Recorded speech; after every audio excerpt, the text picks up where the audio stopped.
What's up, y'all? I thought I'd try vlogging it up today. I don't usually do this, but because I don't know, I just don't even think about it. But just want to drop some thoughts on you. I just got out of a staff meeting, which we talked about everything coming up, and there's a lot. I think this is something most people don't realize about full-time ministry, especially as a worship leader, that there's always so much to do. You're always wearing multiple hats, but the key to it is priority, or prioritizing is probably what I should say. There's a lot on their plate, and you gotta make sure you're doing everything in order. Because I mean, for me, ADHD is kicking in hard this week, and it's very hard to focus on any one thing, especially when there's 50 million things to do. I mean, I've got a whole list of stuff that I need to take care of, and not a whole lot of time to do it. But, you know, the thing about it is always so much to do, and you're always juggling multiple plates, but the rewards are so incredible. But yeah, coming up on Christmas, there's just a ton to do. So pray for me. If you're watching this shortly after I put it out, I'm going to try to keep vlogging this week just to kind of give y'all insight into the life of a full-time worship minister, because there's always so much to do, and a lot of it just ends up being just right in front of a computer, working out songs and all that kind of thing. Another thing they don't tell you about is emails. I've got 3 different email accounts, and they've always got a ton of emails in them.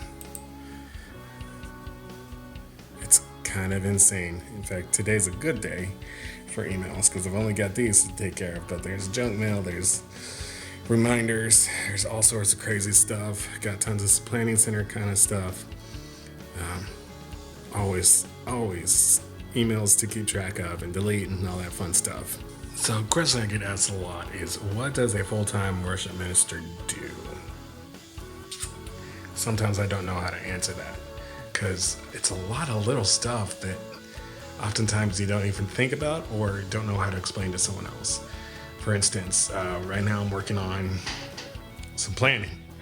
I'm just putting together this Sunday's service, making sure it goes out to my people, making sure all the songs are correct, that all the song sheets are there and the various MP3s, and you know, it takes a little bit of time. Then I got to make sure the website's good, that everything's there where it needs to be, that everything's on the app that needs to be. Need to make sure this sermon from this past Sunday is good, that it gets on the app and website, and you know, it's a lot of little stuff. As much as I wish that it all revolved around music, it doesn't. A lot of it's administrative stuff, like actual music, actually playing music, doesn't end up being, well, it's not a ton of my time really, as much as I wish it were the other way. But that's whether I was a touring professional musician or I'm a professional worship musician. That's just the way it is. There's a lot of stuff that you got to do that isn't what you'd rather be doing. You know, it is what it is. Let's take, for example, this document. If it'll load up. There it goes.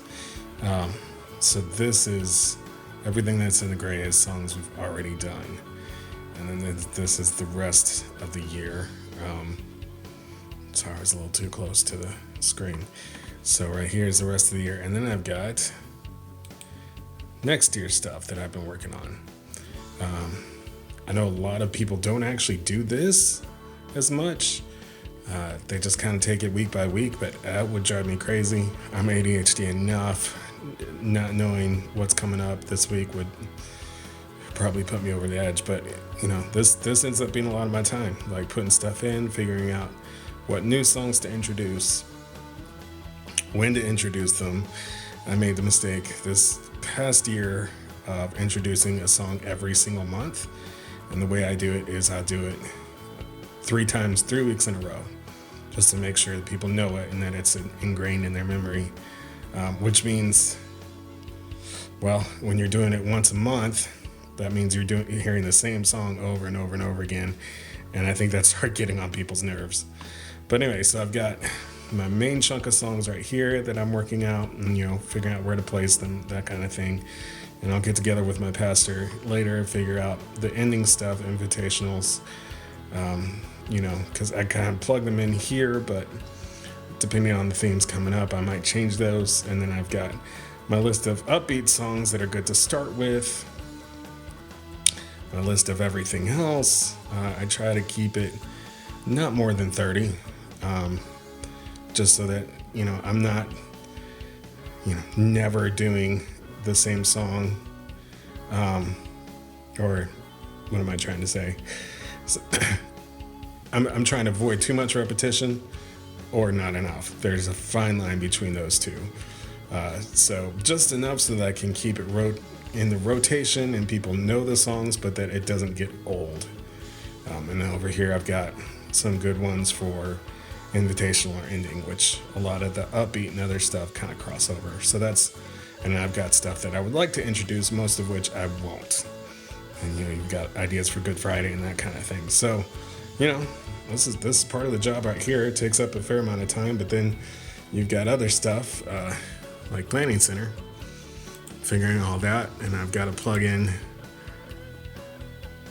The way I do it is I try to stay 2 weeks in advance. I'll send out the schedule for next week and make sure my people have it and that they've got 2 weeks to prepare and get ready for rehearsal, so that I try to eliminate excuses basically. And I try to keep one full month in Planning Center so that I can just plug in and go. So this is Wednesday. It's been another crazy day. Last minute discovered we needed banners for our fall festival this Friday. So I had to scramble to find something to work for that. But I think we got to figure it out. A little bit more than I expected to pay, but we got it done. So, life of a worship leader, you never know what you're going to end up with. One of the things I do for my church, I know not everybody does this, I do most of the media and like promotion and marketing stuff, because I used to do that basically full time. I had a videography company for a little while, so I'm pretty experienced in all that. So I handle a lot of that, so promotion, banners, that kind of thing is a lot of what I deal with. So I usually try not to scramble to get it done 2 days, 3 days. Yeah, math is hard. Before the actual event. So fortunately, we found some people that were very willing to help us out. But so now I'm getting set up. I don't know how well you can see. This is our choir room, chapel-ish. I don't know. It's called different things. But because I've got choir tonight. Not my strongest area as far as music goes. After 10 straight years of doing mostly praise bands, jumping back into the choir scene was quite a transition. Didn't think I could do it, but it's worked out okay so far.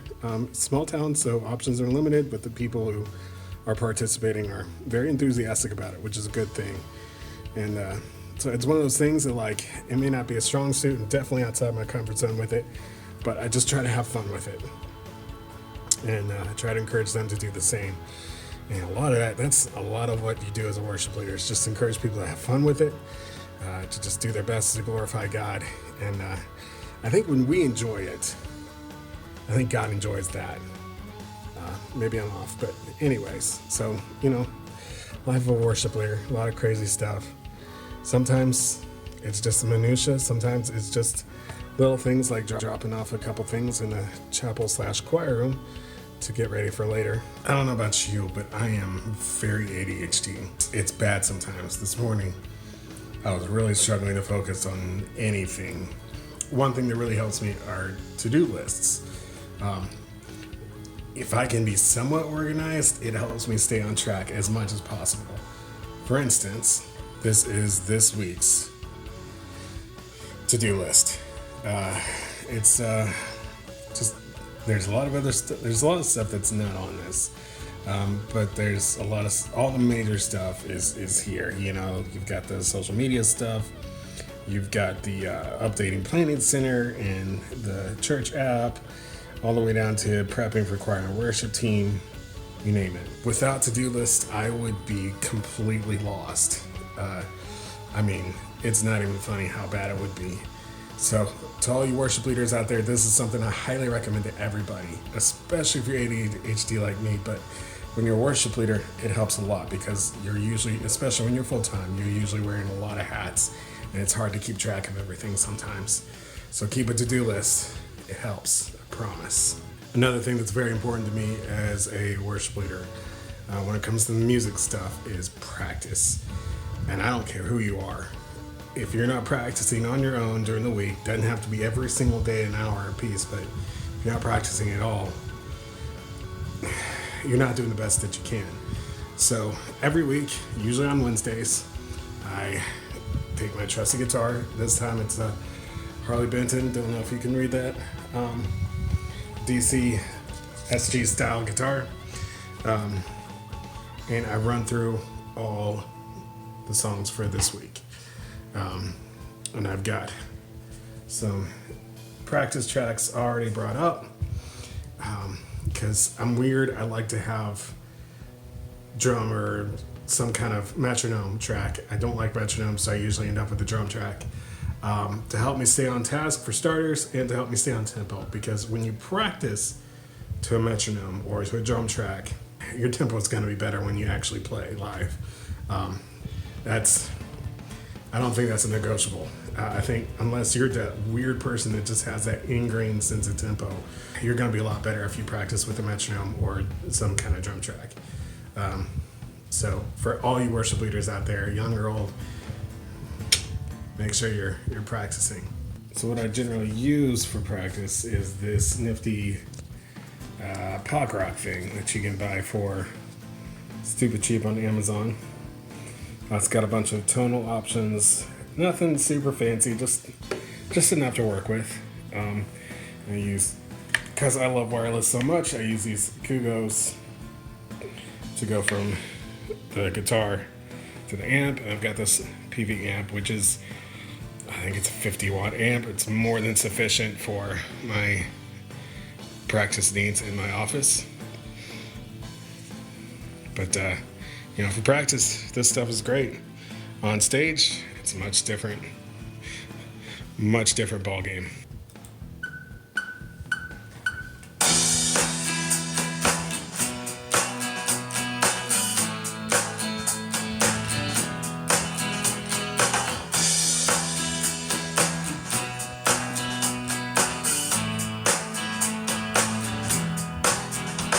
All right, end of another long day.